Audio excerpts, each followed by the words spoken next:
సూర్య ప్రత్యేకంగా పరిచయాలు అక్కర్లేని పేరు. తమిళంతో పాటు తెలుగులోనూ అదిరిపోయే మార్కెట్ ఈయన సొంతం. కాకపోతే ఆ మార్కెట్కు సరిపోయే సినిమాలే ఈ మధ్య రావట్లేదంతే. సూర్య రేంజ్కు తగ్గ సినిమా పడితే ఈ రోజుకు కూడా రెస్పాన్స్ ఎలా ఉంటుందో విక్రమ్ క్లైమాక్స్లో రోలెక్స్ క్యారెక్టర్ను చూస్తే చాలు. సూర్యకు సరైన హిట్ వచ్చి దశాబ్దం దాటేసింది. మధ్యలో ఆకాశమే నీ హద్దురా, జై భీమ్ సినిమాలు అద్భుతాలు చేసినా అవి ఓటీటీలో వచ్చాయి. ప్రస్తుతం ఈయన ఫుల్ స్పీడ్ మీదున్నారు. ఒకేసారి 3-4 ప్రాజెక్టులు చేస్తున్నారు. భారీ అంచనాల మధ్య విడుదలైన కంగువా దారుణంగా నిరాశపరిచింది. ప్రస్తుతం కార్తీక్ సుబ్బరాజ్తో రెట్రో సినిమాను పూర్తి చేశారు సూర్య. కంగువాపై భారీ ఆశలు పెట్టుకున్న సూర్యకు అది మామూలు షాక్ ఇవ్వలేదు. ఇండియన్ సినిమాలోనే బిగ్గెస్ట్ డిజాస్టర్స్లో ఒకటిగా నిలిచింది. దాంతో ప్రయోగాలు కాదని కమర్షియల్ కథల వైపు వస్తున్నారు సూర్య.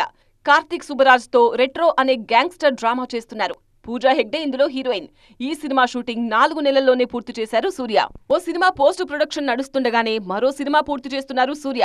ప్రస్తుతం కమేడియన్ కమ్ డైరెక్టర్ ఆర్జే బాలాజీతో ఓ సినిమా చేస్తున్నారు సూర్య. ఈ సినిమా షూటింగ్ కూడా అప్పుడే సగం పూర్తయింది. గ్యాప్ లేకుండా సినిమాలు చేస్తున్నారు సూర్య. మరి ఇందులో ఏది ఆయన కోరుకున్న విజయం తీసుకొస్తుందో చూడాలి.